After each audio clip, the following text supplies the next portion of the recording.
धम्म दीक्षा दिवस की सभी देशवासियों को ढेर सारी मंगल कामनाएं।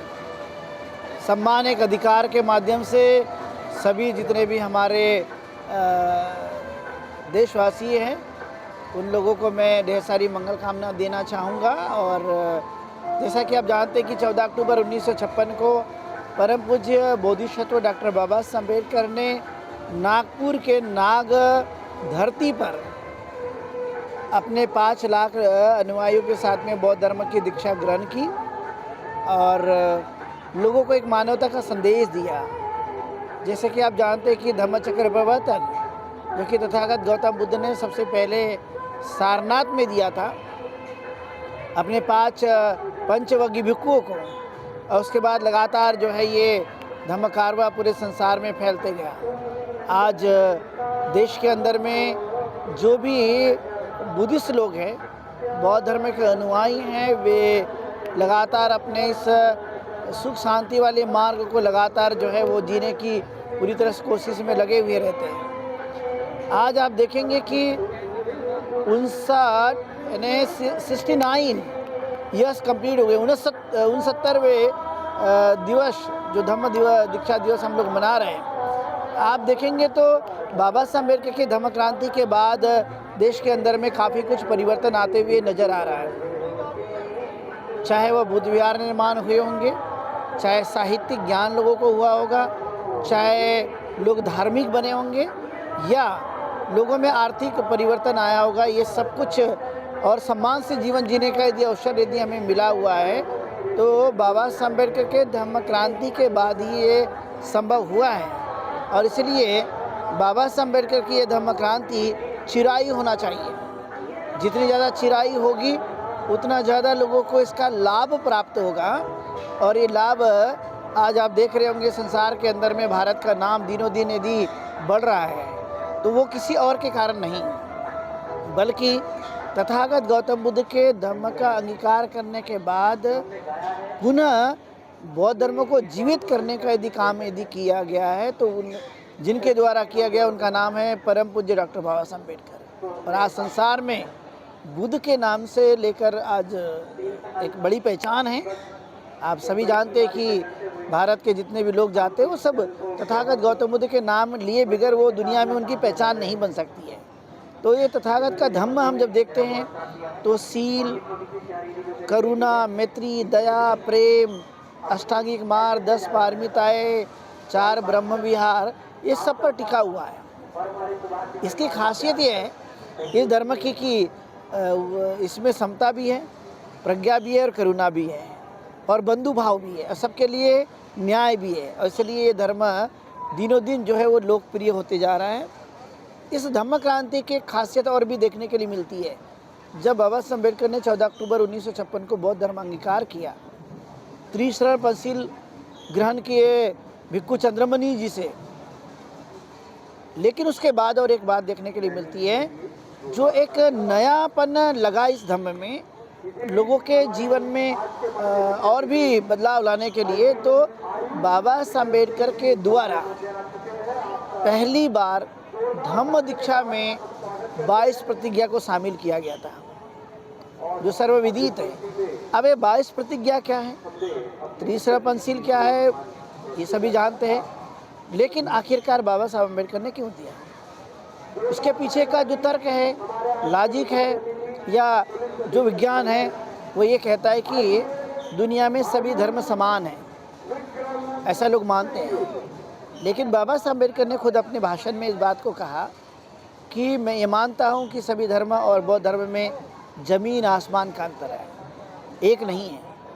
उनकी विचार शैली, जीने का तरीका, आचरण पद्धति, उनका अपना आचरण पद्धति वो सब अलग है, जो बौद्ध धर्म और अन्य धर्म में हमें देखने के लिए मिलती है। और इसीलिए बाबा साहब अम्बेडकर ने अपने अनुयायियों को ये बात जताने के लिए कि हम सब एक नहीं हैं, विचारों में, जीने में और अपने आचरण पद्धति में सब अंतर है। इसलिए 22 प्रतिज्ञा बाबा साहब अम्बेडकर ने दी कि हे मेरे अनुयायियों, आप किसी पाखंड में मत फंस जाना, किसी अंधविश्वास में मत फंस जाना, किसी ऐसे काल्पनिक शक्तियों के चक्कर में मत फंस जाना। इसलिए उन्होंने देवी देवता को इवन नकार दिया। इवन उन्होंने जो भी ऐसी विडंबनाएं थी, आडंबर थे, जैसे कि लोग पिंडदान करते थे मृत्यु के उपरांत, ऐसी चीज़ों को उन्होंने नकारने के लिए कहा। और इसलिए 22 प्रतिज्ञा में ऊपर की जितनी कुछ प्रतिज्ञा है वो अंधविश्वास, कर्मकांड, कल्पना पर आधारित है, उन्होंने मना कर दिया। फिर वे कहते हैं कि क्या करना चाहिए, तो उन्होंने कहा अष्टांगिक मार्ग का पालन करना चाहिए, 10 पारमिता को मानना चाहिए, हिंसा नहीं करनी चाहिए, चोरी नहीं करनी चाहिए, विचार नहीं करनी चाहिए, झूठ नहीं बोलना चाहिए, मादक पदार्थ का सेवन ग्रहण नहीं करनी चाहिए। और वो कहते हैं कि मैं ऐसा मानता हूँ कि मेरा पुनः जन्म हुआ है। इस मायने से ये बात कहते हैं कि जिस परंपरा में मैं रहता था, जिस धर्म में मैं रहता था, वहाँ मुझे सम्मान नहीं था, इसलिए मैंने उसको बदल दिया और ये बदल दिया और बौद्ध धर्म अंगीकार किया। इसलिए मैं मानता हूँ कि मेरा नया जन्म हुआ है। जैसे आपने देखा होगा, सांप जो होता है, सांप के शरीर पर एक केचोली होती है, वो केचोली होती है और वो ऊपर से परत बनाती है और बाद में उतार देते हैं। तो कहते हैं कि मैंने भी ठीक उसी तरह से जो आवरण बना था हिंदू धर्म का, उसको मैंने त्याग दिया और मैंने बौद्ध धर्म का अंगीकार किया अपने लाखों अनुयायियों के साथ में। तो मुझे खुशी है कि मैंने ये बौद्ध धर्म का धर्म, हमारे देश का धर्म स्वीकार किया जो भारत में उदित हुआ है, क्योंकि बौद्ध धर्म तो भारत में उदित हुआ। आज आप देखेंगे बाबा साहब अम्बेडकर ने 14 अक्टूबर को तो 5 लाख लोगों के साथ दीक्षा ली। फिर 16 अक्टूबर को बाबा साहब अम्बेडकर ने चंद्रपुर में कम से कम 2.5 लाख लोगों के साथ में बौद्ध धर्म की दीक्षा ग्रहण की थी। ये धम्म दीक्षा का अभियान उनका पूरा भारत में चलने वाला था, इसके लिए प्लान किया था, लेकिन अकस्मात बाबा साहब अम्बेडकर की मृत्यु 6 दिसंबर को हो जाती है। तो चैत्य भूमि, जिसका नाम आज हम जानते हैं, वहाँ पर भी उनके अंतिम संस्कार में लाखों लोगों ने बौद्ध धर्म की दीक्षा ग्रहण की। ऐसा कुल मिलाकर देखा जाए तो आज भारत के अंदर में, चाहे वह महाराष्ट्र हो, मध्य प्रदेश हो, छत्तीसगढ़ हो, उत्तर प्रदेश हो, दिल्ली हो, पंजाब हो, हरियाणा हो, बिहार हो, झारखंड हो, उड़ीसा हो, गुजरात हो, पश्चिम बंगाल हो, सिक्किम हो, मिजोरम, कहीं पर भी तमाम आप देखेंगे आज देश के अंदर में 2011 की जनगणना में 84 लाख लोग सरकारी आंकड़े में हैं बौद्ध लोग। 11 को तो काफ़ी साल हो चुका है अभी। यदि आप अभी सर्वे कराते हैं तो मेरी मान्यता ऐसी है कि कई करोड़ लोगों से भी ज़्यादा बौद्ध धर्म को स्वीकार करने वाले लोग बन गए। सामान्य रूप से यदि आप देखेंगे उनकी संख्या भी बहुत है।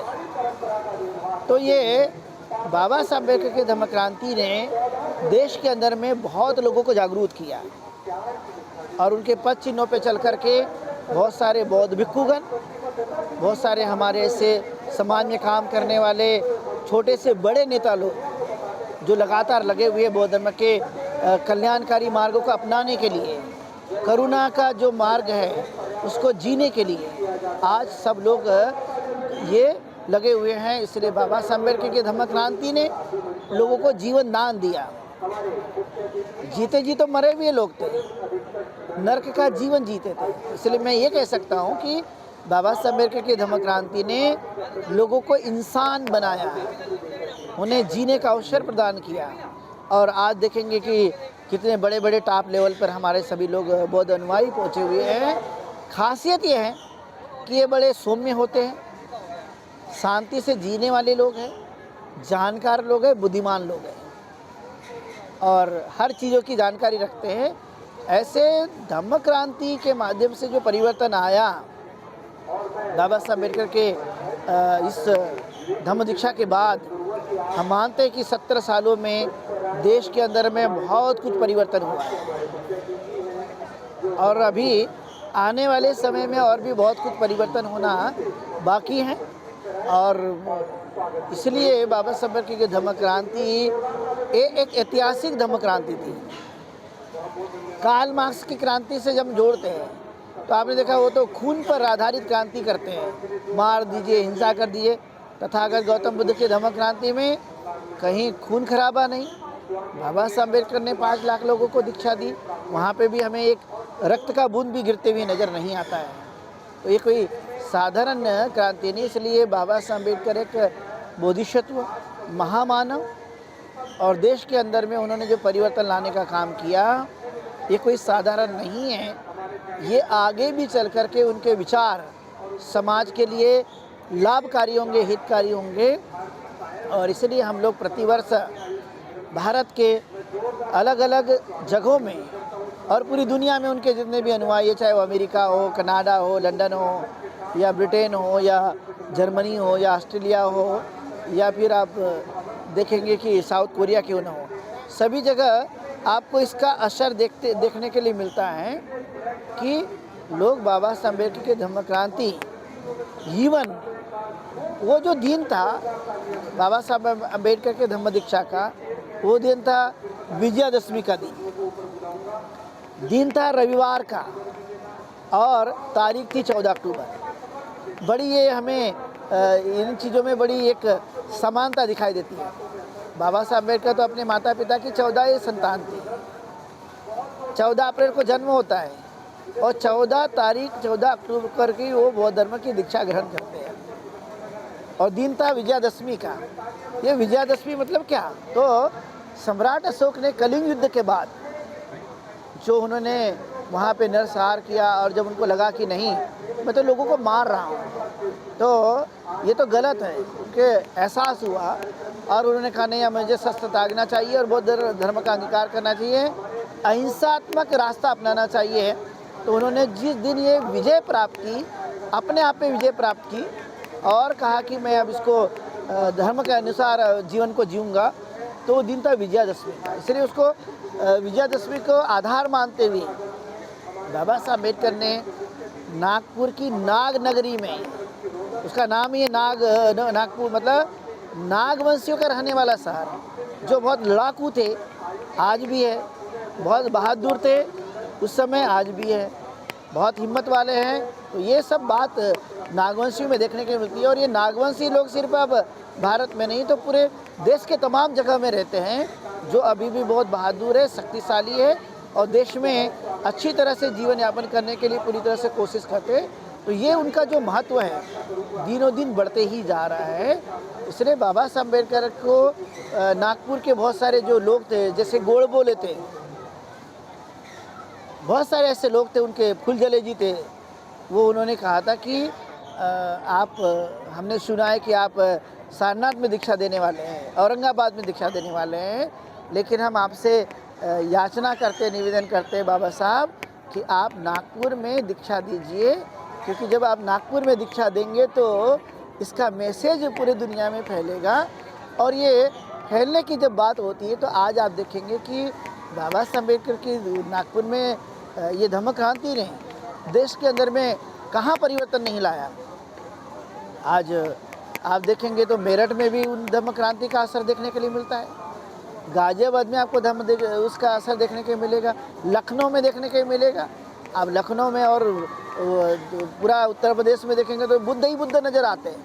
मतलब प्राचीन काल में भी बुद्ध थे और वर्तमान में भी बुद्ध ही बुद्ध नज़र आते हैं। ये सब वर्तमान में बाबा साहब अम्बेडकर की धम्म क्रांति का परिणाम है, और आगे चलकर भी आपको जो नई पीढ़ी आने वाली है, वो भी सब उन पे जो इफ़ेक्ट होगा, असर होगा, वो भी धम्म क्रांति का होगा। इसलिए मैं भारत के जितने भी बहुजन समाज के लोग हैं, उनसे हम यही कहते हैं कि बाबा साहब अम्बेडकर ने जो विज़न बनाया था, वो विज़न था प्रबुद्ध भारत का निर्माण करना।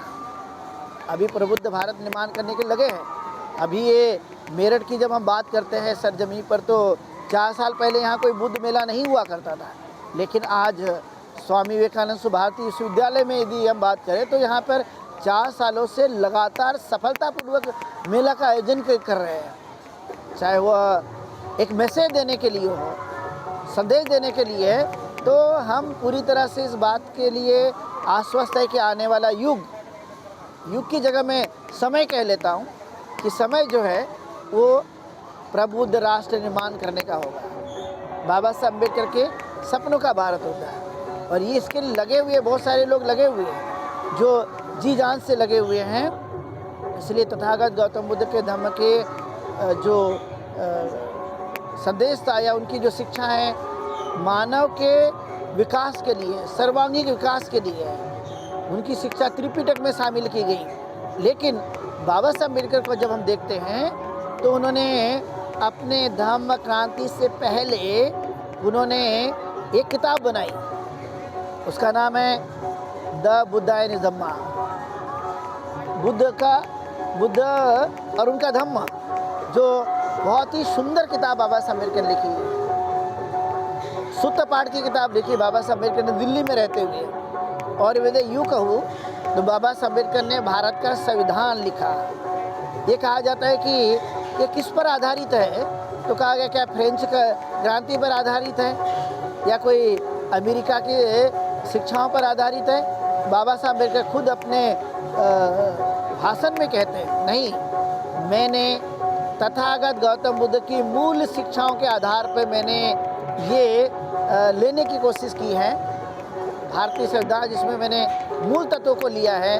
और इसलिए आप देखेंगे कि उसमें फंडामेंटल राइट दिया गया है, मौलिक अधिकार दिए गए हैं, और ये मौलिक अधिकार मनुष्य के जीवन यापन के लिए बहुत अच्छा है। इसलिए बाबा साहब अम्बेडकर ने कहा कि मैंने भारतीय संविधान तथागत गौतम बुद्ध के मूल सिद्धांतों पर के आधार पर मैंने बनाया है। तो हम ये सब बात जानते हुए कि बाबा साहब अम्बेडकर ने पूरी योजना बनाने के साथ आगे का भविष्य कैसा होगा, फ्यूचर ऑफ बुद्धिज्म कैसा होगा, इसके लिए सभी पूरे उन्होंने रणनीति तैयार की।